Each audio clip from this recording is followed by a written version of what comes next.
건강한 피부를 오래 유지하고 싶다면 지금 당장 자외선과 이별하세요.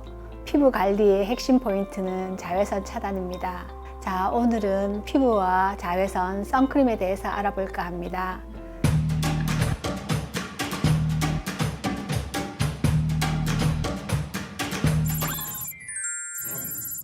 자외선은 피부에서 비타민 D를 형성하고 건선이나 백반증 같은 피부 치료에도 이용되지만은 여러 가지 부정적인 영향을 미치는데요.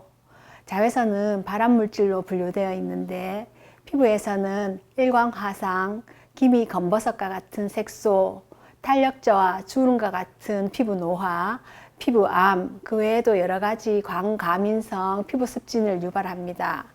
피부에서 멜라닌 색소를 많이 만들게 해서 기미 검버섯을 유발하고요. 콜라겐 합성을 억제시키고 각질층을 두껍게 해서 피부 건조, 탄력 저하, 주름 등을 만들고요. 또 DNA 손상을 미쳐서 유전적인 소인이 있는 사람들에게서 피부의 암을 유발하기도 합니다. 따라서 과도한 자외선은 피하셔야 하는데요.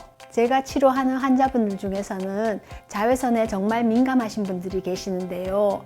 특히 피부가 흰 경우 자연 자외선 차단제인 멜라닌 색소가 부족하기 때문에 조금만 햇빛을 봐도 쉽게 빨개지는데 전 햇빛만 보면 빨개져요 라든지 전 햇빛만 보면 알레르기가 생겨요 하시는 분들은 정말 자외선에 민감하신 분들이니 자외선 차단에 신경 쓰셔야 합니다. 자, 과도한 자외선 노출 직후 화끈거리거나 따가운 증상이 지속된다면 일광화상이 생길 수 있는데요. 이때 바로 냉찜질을 해주시면 더 이상의 피부 손상을 예방할 수 있습니다. 얼음을 직접 대시기보다는 얼음물에 담가둔 차가운 수건을 대시거나 수건을 물에 적셔둔 후 냉동실에 두었다가 차게 한 후 대시거나 또 어머님들이 많이 하시는 오이 마사지도 도움이 됩니다. 냉찜질을 화장수로 할 수도 있는데 다만 알코올이 포함된 화장수는 피부에 자극이 되니 주의하셔야 합니다. 간단한 일광화상이면 냉찜질만으로도 충분하나 냉찜질 후에도 화끈거리거나 따갑거나 아프거나 하는 증상이 지속되거나 물집이 생기면 가까운 피부과를 내원하셔서 치료받기를 권장해 드립니다. 자, 저희 환자분들 중에서는 기미 검버섯 때문에 치료받으러 오시는 분들이 많은데요. 이런 분들은 난 평생 자외선 차단제를 안 바릅니다. 또는 자세히 물어보면 양을 적게 바르시거나 아침에만 한번 바른다고 말씀하시는 분들이 많습니다. 나중에 기미 검버섯 때문에 후회하지 않으시려면 지금부터 자외선 차단에 신경 쓰셔야 합니다. 대개 난 자외선 차단제를 바르는데 기미가 왜 생기나요? 하시는 분들도 계시고 자외선 차단제가 끈적이기 때문에 양산 쓰고 선글라스 끼는데 차단제를 발라야 하나요? 라고 하시는 분들도 계십니다. 자외선은 눈에 보이지 않기 때문에 그늘에서도 있고 양산을 쓰신다 하여도 땅에서 반사되는 자외선이 많기 때문에 그늘에서도 바르셔야 합니다. 또 여름에만 바르신다, 여행 갈 때만 바르신다 라는 분들도 계신데 아닙니다. 그늘에서도 바르셔야 되고 실내에서도 바르셔야 합니다. 흐린 날의 경우에는 땅에서 반사된 자외선이 구름에 의해서 다시 반사되고 산란되어서 대기 중에 자외선 양이 많이 증가되어 있습니다. 같은 이유로 스키장에서도 눈에 의해 반사된 자외선 양이 많이 증가되어 있습니다. 또 UVA인 경우 장화장으로 유리창을 투과하므로 실내에서도 자외선 차단제를 바르셔야 합니다.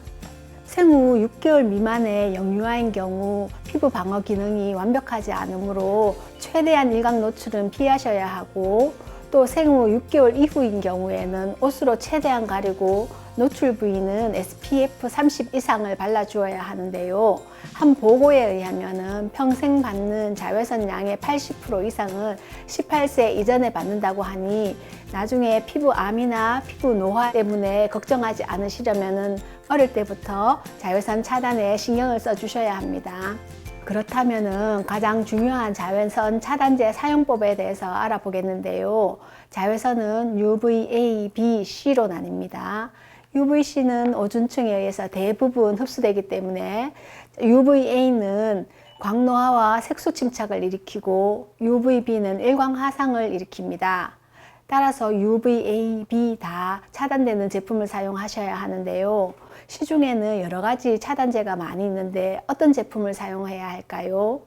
UVA는 PA로 차단 지수를 나타내고 UVB는 SPF로 차단 지수를 나타냅니다. UVA는 유리창을 투과하므로 실내 활동이 많다면은 또는 장시간 운전한다면은 PA가 2, 3 정도로 어느 정도 높은 제품을 사용해 주시고 SPF는 1이 15분 동안 차단됨을 의미합니다.